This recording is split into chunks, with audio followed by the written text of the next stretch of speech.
लष्करात सेवा देणारा सैनिक देशासाठी हिरो असतोच. कर्नल वैभव काळे असे हिरो होतेच, परंतु लष्करातून निवृत्त झाल्यानंतर मानवतेच्या उद्धारासाठी मानवतेसाठी काम करणारे आणि तेही गाझासारख्या युद्धभूमीमध्ये ते संपूर्ण मानवतेचे हिरो होते. कर्नल वैभव काळे यांचं गाझामध्ये झालेल्या गोळीबारात निधन झालंय. त्यांचं पार्थिव पुण्यातील कल्याणी नगरमधल्या या त्यांच्या घरी आणण्यात आलंय. लोक पाठीमागे त्यांचं अंत्यदर्शन घेत आहेत. आपल्यासोबत त्यांच्या भाऊजई आहेत. आज खूप वाईट प्रसंग आहे सगळ्या तुमच्या कुटुंबावरती.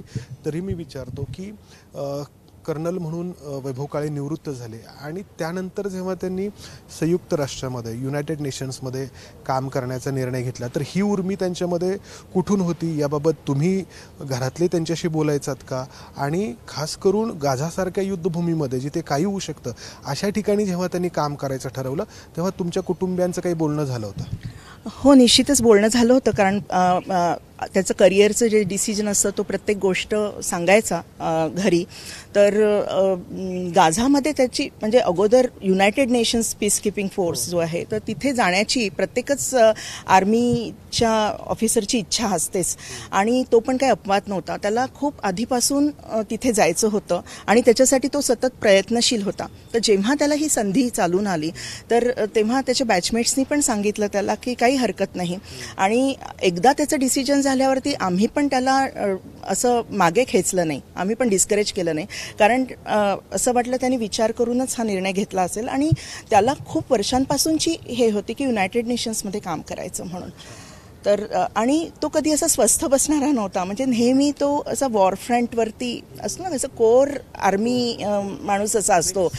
सैनिकाचं जसं त्याचं रक्त असतं ना तसंच होता तो. म्हणजे तो असा टेबल जॉब त्याला काही सुटेबल नव्हताच. आणि जेव्हा तो इकडे असायचा, काश्मीरमध्ये असायचा किंवा आणखीन पठाणकोटला असायचा, तर कोणते पण म्हणजे जर तुम्ही त्याच्या पोस्टिंगचा अभ्यास केला ना तर प्रत्येक पोस्टिंग त्याचं पोस्टिंग होतं हे थोडं सांगा. कारण खऱ्या सैनिकाला मृत्यूची भीती नसते म्हणून तर ते इथून तिकडे गेले. इथे असताना कोण वाटतं की तुम्ही सगळे ज्या कोणत्या बॉर्डर्स आहेत त्या सगळ्या ह्या त्याचं सगळ्या ठिकाणी पोस्टिंग होतं. दर 2 वर्षांनी 22 वर्षाची सेवा झाली त्याची. दर 2 वर्षांनी त्याचं हे व्हायचं. आणि प्रत्येक वेळेला बॉर्डरमध्ये पंजाब बॉर्डर असो किंवा आणखीन तिकडे द्रास असो की पठाणकोट असो प्रत्येक ठिकाणी त्याचं पोस्टिंग झालेलं आहे. त्याचं सगळं पूर्ण कारकिर्दीत मॅक्झिमम बॉर्डरच्याच ठिकाणी झालेली आहे. आता जेव्हा ते गाझामध्ये होते तर शेवटचं बोलणं कुटुंबियांसोबत कधी झालं होतं?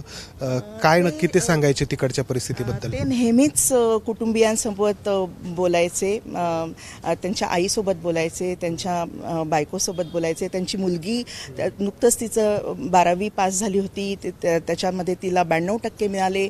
तर त्याचा अभिनंदनाचा पण फोन आला. आणि कुटुंबात आमच्या खूप चांगलं वातावरण होतं. आणि त्याची पार्टी चालू होती तिच्या सेलिब्रेशन निकालाची. आणि तेव्हाच नेमकी ही न्यूज आली आमच्या याच्यावरती. काय नक्की त्यांच्याबाबत घडलं असं तुम्हाला तिकडून सांगण्यात आलंय, आपल्या परराष्ट्र खात्याकडून, किंवा आणखी नक्की काय झालंय? त्यांचा मेल आला, आणखीन त्यांचं कम्युनिकेशन पण आलं की असं हे झालेलं आहे म्हणून, असं ट्रॅजेडी झालेली आहे म्हणून. तुम्ही एक नातेवाईक म्हणून वैभव काळेंकडे कसे पाहता? एक दीर तर तुमचे होतेच, त्याचबरोबर देशाचे एक सैनिक होते आणि मानवतेसाठी काम करणारे देखील होते. दुःख आहे, मात्र या सगळ्या त्यांच्या कामाकडे तुम्ही कसं पाहता त्याच्या पुढे जाऊन? आम्हाला फार अभिमान आहे खरं सांगायचं तर. म्हणजे आमचं पर्सनल दुःख असेल पण एक देशाप्रती त्यांनी जी सेवा दिलेली आहे, आणखीन संपूर्ण मानवजातीप्रती त्यांचा जो आदरभाव आहे आणि त्याच्या दृष्टिकोनातून ते तिकडे गेले. गाझामध्ये कोणी जायला धजावत नाही, पण ते तिकडे त्या दृष्टिकोनातून गेले. तर त्यासाठी आम्हाला फार अभिमान वाटतो. आणि आम्ही महाराष्ट्र राज्य शासनाप्रती अत्यंत कृतज्ञ आहोत की त्यांनी हा स्टेट ऑनर दिला त्याला, एक जो सैनिकाला द्यायला पाहिजे होता.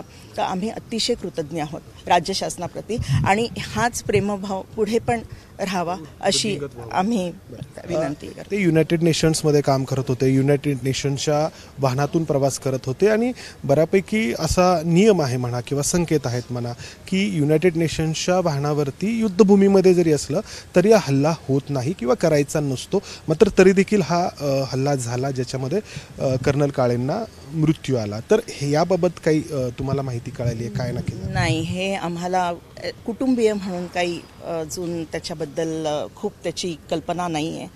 आम्हाला एक पर्सनल लॉस आहे एवढंच आम्ही सांगू इच्छितो. ओके, ठीक आहे. तर कर्नल वैभव काळे यांचं पार्थिव पुण्यातील कल्याणी नगरमधल्या या त्यांच्या निवासस्थानी आणण्यात आलं आहे. इथे जमलेले लोक त्यांचं अंत्यदर्शन घेत आहेत. थोड्याच वेळामध्ये त्यांच्यावरती पुण्यातील गोळीबार मैदान परिसरामध्ये अंत्यसंस्कार केले जाणार आहेत. आपल्या भारतीय सैन्य दलाची जी परंपरा आहे मानवंदना देण्याची, त्यानुसार हे सगळं होणार आहे. मात्र आपण जर पाहिलं तर या ठिकाणी त्यांच्या कुटुंबियांकडून दुःखाबरोबरच अभिमान देखील व्यक्त केला जातो आहे. कारण लष्करातून निवृत्त झाल्यानंतर खरं तर त्यांच्यासमोर अनेक पर्याय होते वेगळ्या प्रकारे आपलं करिअर पुढे नेण्याचे. मात्र त्यांनी युनायटेड नेशन्समध्ये जाण्याचा निर्णय घेतला आणि त्या ठिकाणी दुर्दैवाने अशावेळी त्यांचा मृत्यू झाला जेव्हा इकडे त्यांच्या मुलीचा 12वीचा निकाल जाहीर झाला होता. त्याबद्दल या ठिकाणी घरामध्ये कुटुंबियांमध्ये आनंदाचं वातावरण होतं. त्यासाठी कर्नल काळेंनी देखील फोन केला होता आपल्या मुलीचं अभिनंदन करण्यासाठी आणि त्यानंतर काही वेळामध्ये ही घटना घडली आहे. कॅमेरामन राजेश बिडकर मंदार गुंजारी, ABP माझा, पुणे. ABP माझा, उघडा डोळे बघा नीट.